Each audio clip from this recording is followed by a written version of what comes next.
So we have this from CNN, fact-checking Vivek Ramaswamy's CNN town hall, where they say a false claim that police rolled out the red carpet on January 6th. They go on to say that you said it was an inside job. They say, facts first, Ramaswamy's claim that the rioters were invited into the Capitol is false. About 140 police officers were assaulted while trying to stop the mob from breaching the Capitol, et cetera, et cetera. This is a trick that many in media do, where they will take a true statement, a fact, then try to apply it to a totally different set of facts. Is it true that police officers were injured? Yes, it is. Is it also true that police opened the doors and fanned people in? Yes, it is. Here's a story from CNN.com that I will use to debunk CNN.com.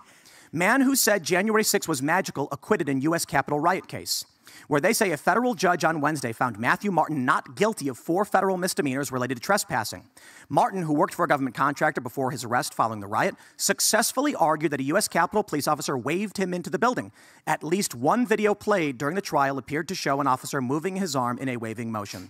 Yeah, CNN really doesn't want to admit it, but let's break down the facts here. A judge determined a police officer made a waving motion. Thus, a man who entered the building felt he was invited, and thus there were no criminal charges to be had. The case was dismissed. If the police officer assisted that man, would that not be an inside job, according to Oxford? Here's an article from CNN. Joe Scarborough lambasts Capitol Police. You opened the effing doors for them. Going on to say that they politely opened the doors for terrorists who had scrawled on door murder the media. If the police politely opened the doors, providing assistance to these people to come in, would that not be an inside job? And how about this one from the New York Post? January 6th footage shows Capitol cops escorting QAnon shaman to Senate floor. So I have to just simply say, when we say something like it was an inside job, or it appears to be, they'll immediately respond by saying, what's your proof that the Biden administration did it? Well, I never said that. I said it was an inside job. The Capitol Police were taking selfies with people. In some instances, opened the doors and let people in. I'm glad to have called out these news organizations, first and foremost. NBC News, of course. Vivek Ramaswamy promotes January 6th conspiracy theory by suggesting it was an inside job.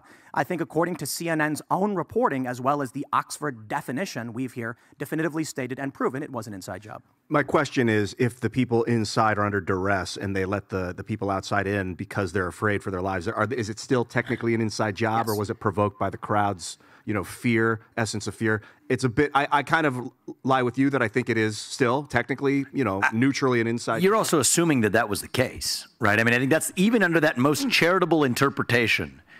Those aren't necessarily the same people. You're talking about thousands of people. So some people had some violent behavior outside. Different people who show up at a door are allowed in a friendly manner. From the standpoint of the person who was allowed in, it doesn't matter what circumstance the police officer was under. The question is, what do they believe the government is telling them? So from the standpoint of that defendant, I'm a guy who walks up to the House of the People, wants to walk in, take my iPhone around. You see many of those people. Okay, probably the first time in the Capitol building. And they were allowed in by a federal police officer, that of the Capitol Police.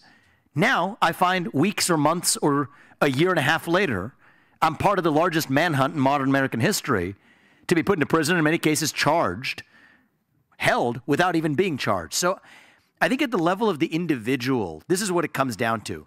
It's not about finding what circumstance was or wasn't understandable for the government. For somebody who's going to be locked up, we better darn well apply the highest standard of a burden of proof to say that's what we're going to apply before you lock you up. And so the Capitol Police initially were sitting on a lot of that footage. They said it sat with Congress. So many of those defendants were charged without getting access to that video footage. And again, the justification they made was, usually a prosecutor has to turn over exculpatory evidence to a defendant. But here they didn't do it because they said Congress technically has the tapes, and that's not the prosecutors of the DOJ. Again, from the standpoint of an individual defendant, it doesn't matter. It's the government that's coming after you to put you in prison. And if the government's going to come after you to put you in prison, a couple basic things have to be true. That government did not actually cause you or incite you to commit the crime. And we're just talking about the Capitol Police dimension of this, let alone the FBI dimension. And the other thing that has to be true is you have a chance to defend yourself with full exculpatory evidence, including the video footage of the circumstances of you being allowed into that very building you were allegedly trespassing in. If neither of those things were the case, then I think that that's not a crime. And anybody who has been convicted or pressured into a false plea deal under those circumstances will, on my watch, get a pardon on day one, because that's the right thing to do to stand for the rule of law in this country. Would you retry them with the new evidence? I think that it would depend on the circumstances, but when you think about somebody who was, first of all, peacefully protesting that day and allowed in those circumstances, there's something bigger going on here. In that same year, we've applied a totally different standard of the rule of law to violent riots. I'm not going to call them mostly peaceful protests. It's a translation if you're decoding the media lingo on this one. Mostly peaceful protest in the year 2020 for Antifa or BLM refers to violent riots. Against the backdrop of a year where there were all kinds of peaceful to violent riots across this country. And so against that backdrop, I believe especially what these people have been put through already, this is years of hell that we've put citizens of this country through. Anybody who was peaceful and did not physically assault somebody that day will get a day one pardon from me. And then I'm going to go down the list, even of the people who allegedly, right? I don't believe anymore the government if they just said you're violent as an allegation. Now let's get to the facts and go down the list. Anybody else who had their constitutional rights denied during that process will also, in addition, get a pardon.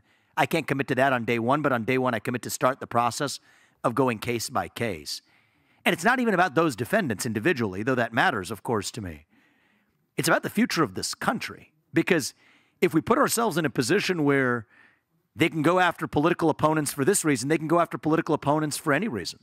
You got Julian Assange rotting in a foreign prison, while the person who leaked to Julian Assange is a woman by the name of Chelsea Manning, who effectively got her sentence commuted by President Obama because she's transgender. I actually have increasingly concluded she's probably not even transgender. She's probably just smart, knowing that that's how you have to identify to be a member of a politically favorable class. And so the two standards of the rule of law are really what irk me the most. And so this isn't just for the people who were there on January 6th. It's for the rest of us in this country as well. And so I don't think retrial for most of those cases is the right answer. If you're a peaceful protester on January 6th, you were truly peaceful and you were convicted or forced to plead or coerced to plead under false pretenses, you will get a pardon on day one when I'm in office. Yeah. I want to bring up real quick just to highlight again what CNN said in their article fact-checking you when they said about 140 police officers were assaulted while trying to stop the mob from breaching the Capitol. It's not shocking that almost every single news story that we hear about January 6th involves those who are acting violently. Mm-hmm. But I think perhaps one thing that we can do better, especially, we've got scanner.com, scnr.com, we have a news team, is focus on those who were peaceful, nonviolent, and shut up after the fact. I met a woman at a restaurant, and this is in the Maryland area. She went down to D.C. with her husband. They said, this is the story she told me. She showed up an hour and a half or so after the rioting had already concluded and people were actually leaving.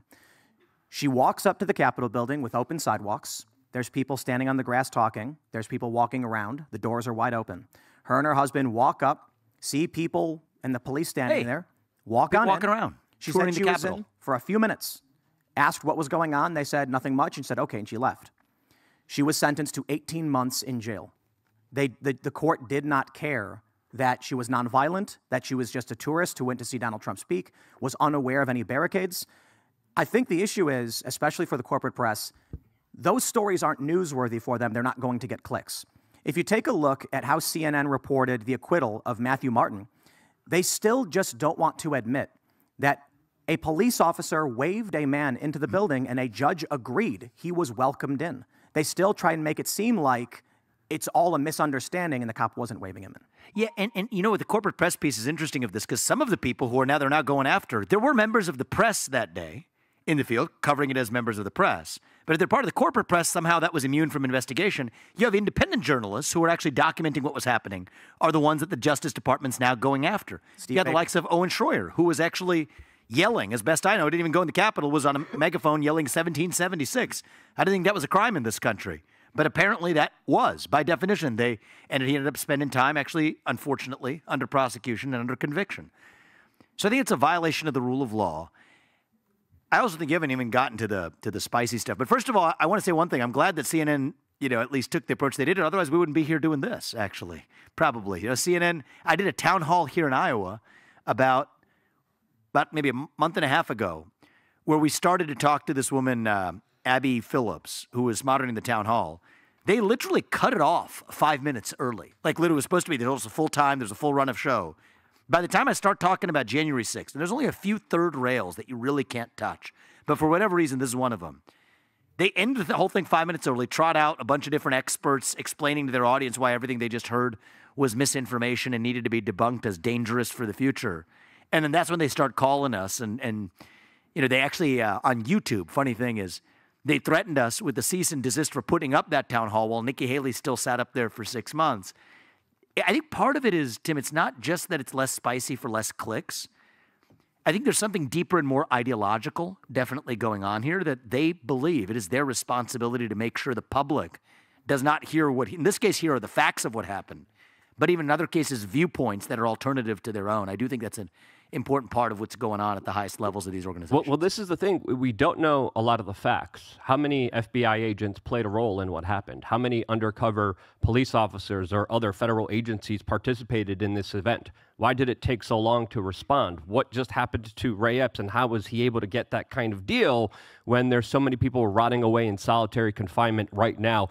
And you don't even have to go as far as to say it was an inside job or it wasn't an inside job. The burden of proof is on the government. The people have questions. We should demand answers. And I think we need a full investigation, not just of that event, but the entire FBI, from its inception, they have been doing illegal, horrible things to the American public, lying, spying, destroying people's personal lives, blackmailing individuals, including MLK. And more importantly, when you look at what happened specifically in 2001 in New York City, the FBI also played a major role in that incident that they were never held accountable for. Thanks for watching this clip from the Timcast IRL podcast. Hang out with us live Monday through Friday at 8 p.m. and become a member over at timcast.com for uncensored, members-only shows exclusive. Thanks for hanging out, and we'll see you all next time.